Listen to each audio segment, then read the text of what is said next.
করার জন্য বিএনপিকে অগ্রণী ভূমিকা রাখার তুমি তৌফিক দান করে দাও। রব্বুল আলামিন তোমার দরবারে ফরিয়াদ জানাই, আল্লাহ মহান স্বাধীনতার ঘোষক শহীদ রাষ্ট্রপতি জিয়াউর রহমান শেরে বাংলা নগরে জিয়া উত্তরের চিরনিদ্রায় শায়িত আছে।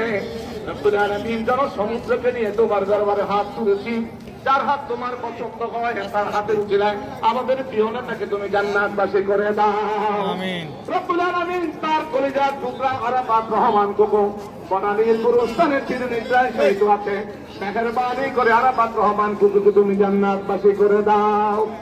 রব্বুল আলামিন মহান স্বাধীনতার যুদ্ধ থেকে শুরু করে আল্লাহ অন্তর্বর্তী পর্যন্ত এদেশের গণতন্ত্র, স্বাধীনতা, সার্বভৌমত্ব, মানুষের কল্যাণে এই রমনীতি বাংলাদেশের আল্লাহ মাসুম মানুষগুলোকে আঁকড়ে ধরে রেখেছে।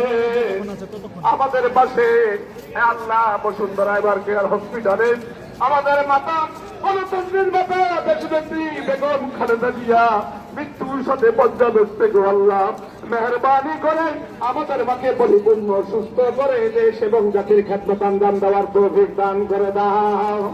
রব্বুল আলামিন মহান স্বাধীনতা যুদ্ধ থেকে শুরু করে গণতান্ত্রিক আন্দোলন করতে গিয়ে যারা জীবন দিয়েছে, গুম খুনের শিকার হয়েছে, তাদের সকলকে তুমি কবুল মঞ্জুর করে নাও। রব্বুল আলামিন বিশেষ করে গত জুলাই আগস্টে গণতন্ত্রের হায়নাকে রক্ষার জন্য হায়নার বিরুদ্ধে যুদ্ধ করতে গিয়ে রাজপথে যারা সাজা পান, নিজের জীবনকে লুটিয়ে দিয়েছে, আল্লাহ তাদের সকলকে তুমি শহীদ হিসাবে কবুল করে নাও। রব্বুল আলামিন এখনো দেশের বিরুদ্ধে ষড়যন্ত্র শেষ হয় নাই। গত 12 তারিখে আমাদের জুলাই যোদ্ধা হাজির উপর যারা ষড়যন্ত্র করে আল্লাহ দেশকে অস্থিতিশীল করার জন্য হাজিকে গুলি করে হত্যা করেছে, আল্লাহ সেই সমস্ত ষড়যন্ত্রের হাত থেকে এই দেশ এবং জাতিকে তুমি রক্ষা করার তৌফিক দান করে দাও।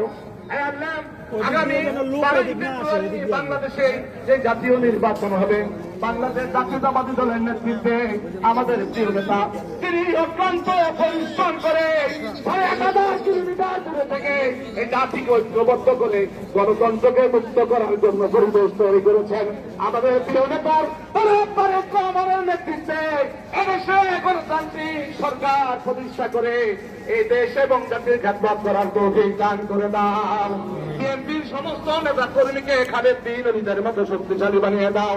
রব্বুল আলামিন আখেরি ফরিয়াদ, আমাদের কার জানি কখন মৃত্যু ডাক এসে যায় জানি না। রব্বুল আলামিন যখন আজরাইল এসে আমাদের শিহরে হাজির হয়ে যাবে, সেই কঠিন মুসিবতের সময়ে তোমার বন্ধুর চেহারা দেখাইয়া আমাদের সকলের জবানে তুমি জারি করে দিও না ইলাহা ইল্লাল্লাহ মুহাম্মাদুর রাসূলুল্লাহ। আসসালামু আলাইকুম।